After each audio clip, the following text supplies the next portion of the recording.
Hello guys! Sa mga nagtatanong pala dyan kung paano ba mag-video na naka-landscape. So, ganyan-ganyan ang itsura. So, as you can see, meron ako ditong cellphone. So, pag nag-video po kayo, dapat pahiga lang, okay? Ayan. So, dapat pag nag-e-edit kayo, dito lang sa CapCut. Huwag kayo mag-edit dun sa TikTok kasi medyo mahirap doon. So, dito na lang sa CapCut. So, nakaganyan, nakahiga yung cellphone natin pag nag-video tayo ng ating mga landscape.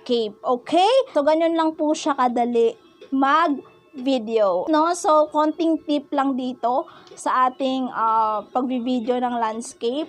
So, ganyan po yung spacing niya. Hindi naman po kailangan na naka-center kayo. Kasi minsan po, yung may mga space po dyan, sa may mga space na yan, sa may mga space na dito, okay lang na space dyan. So, kahit nasa bandang gilid ka, pwede din. Mas okay yon. So, kung hindi po kayo sanay sa landscape na to, okay lang din yon kasi lahat naman nag-uumpisa sa umpisa, diba? Tingnan mo, nakatingin ako doon pero ang camera.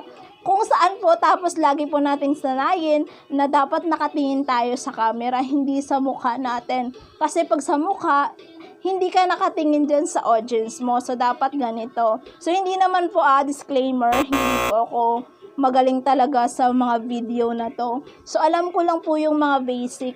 Kaya sinishare ko din po ito sa mga kapwa ko nagsisimula at matutong nag-video sa simpleng paraan. Okay, so sabi ko nga, hindi naman kailangan na nasa center ka, pwede namang nasa gilid ka, or nasa dito, o sa kabila, di ba?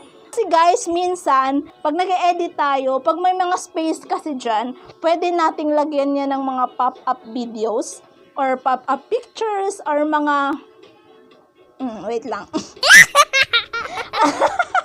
Or mga letter. Kung ano yung lumalabas sa bibig mo, tapos may naisip ka na ilagay na picture dito, pwede mo yung gamitin para may buhay yung ating video pag video tayo. Hindi naman girl, sobrang bongga, pero at least, di ba, may mga ini-edit tayo kahit papano na nakakatulong para mag-improve tayo. Ayan guys, so ganyan lang siya kadali mag-video. Hindi naman madali ba yun? Ayan, so ganyan lang siya.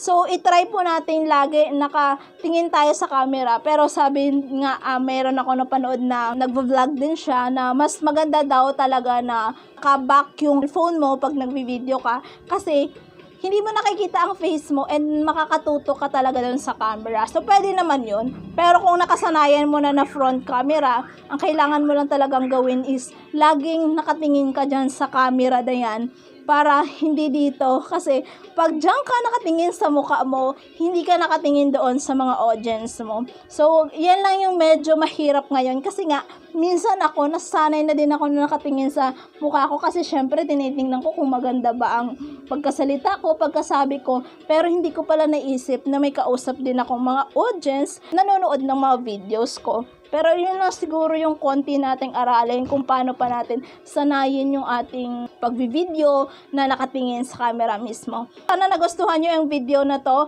Don't forget na i-follow nyo ako, i-heart, mag-comment kayo dyan kung ano pa yung gusto nyong gawin nating mga tips, mga videos dito sa ating account, and at the same time, yun na lahat ng engagement na kaya nyong gawin kasi ako, nakikiramdam naman ako at bumabalik ako. Okay guys, so that's all for today. Thanks for watching and see you on my next video. So once again, this is Jayan, your friendly Pinay.